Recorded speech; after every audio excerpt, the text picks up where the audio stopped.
Namaste. Welcome to the Everyday Thought from the Speaker's Yoga Diary, Volume 2, Date 77. In this video, the speaker would like to talk about perceptions and adversity.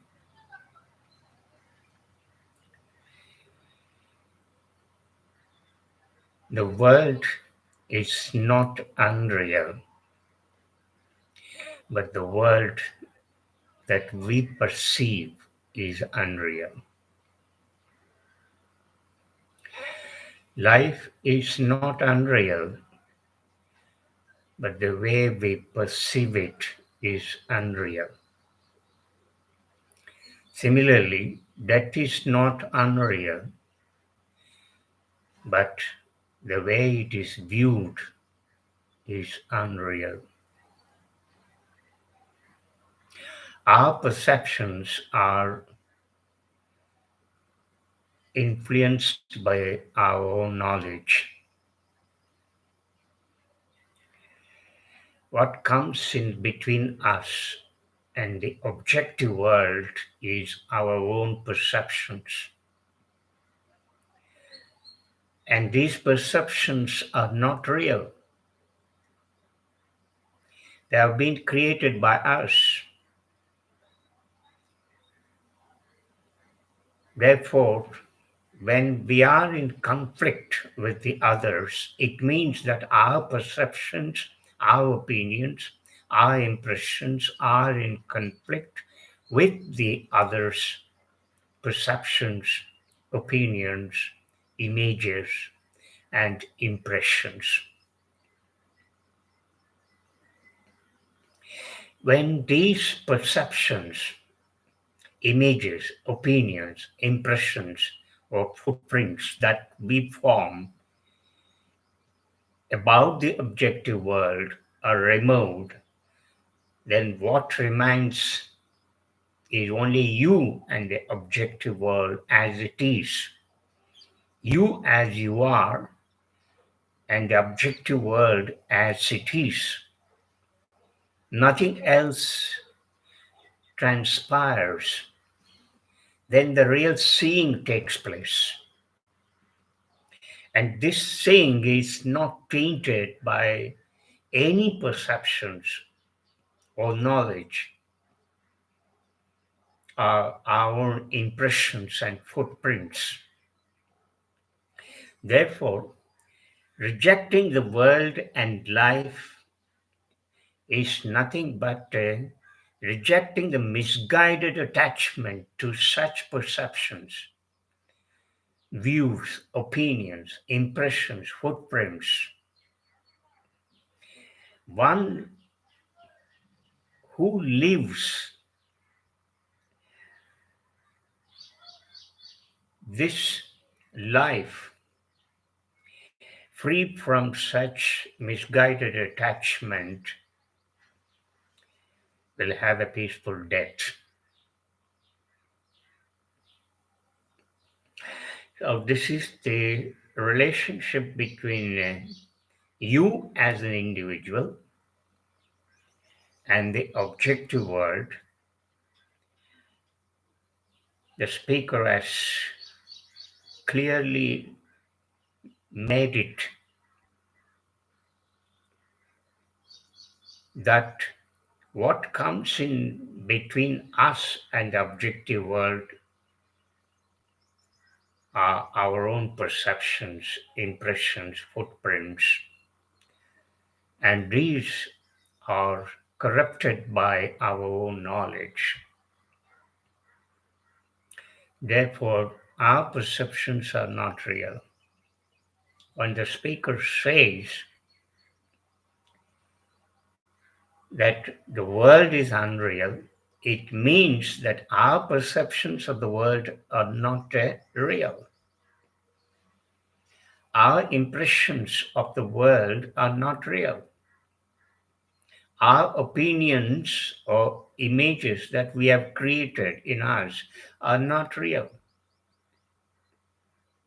This is what you need to understand between you and the objective world. Similarly, the life of adversity, almost every adversity, calumny, imprisonment, illness, humiliation, torture, maltreatment, death, the conspiracies let loose upon you cannot be put to work. Most of all, they have they provide us as lessons, moral lessons for our own inner growth, for nurturing any ill feeling against the world or against anyone. If it doesn't happen, then you are like a fallen log in the woods.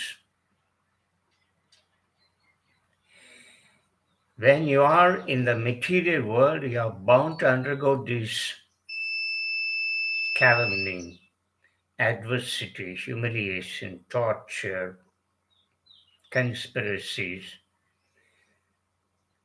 and so on. So, blaming the world or blaming anyone is the worst game that we can play. It will not improve your condition,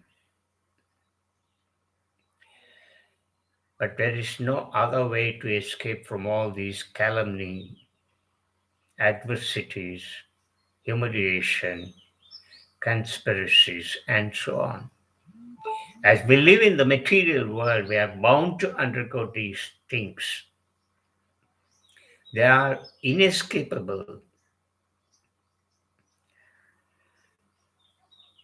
Therefore, what we need to do is to accept them. Accept them as moral lessons for your spiritual growth, for your inner growth.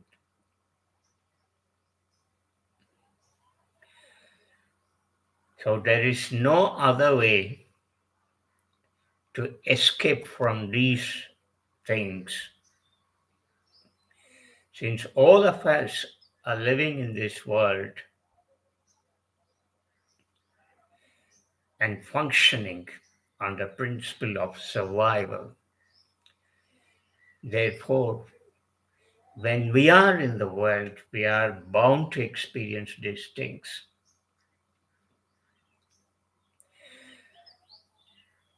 But we need to take such things, such happenings, adversities, conspiracies as necessary for our own inner growth. This is how the world in which we live help us, and it should help us.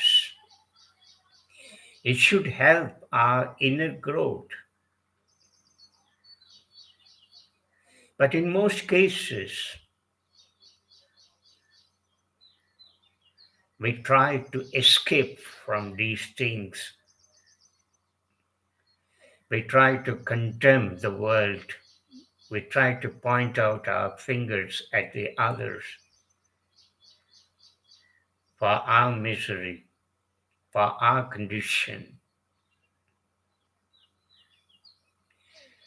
So the speaker says, accept the situation, accept the condition, accept that which comes as it is, without resisting, without conflicting with it, without rejecting it. As you accept, in silence. As you accept such things, such adversities and conspiracies, it will help your inner growth. Thank you very much. Namaskar. Thank you very much for listening to this.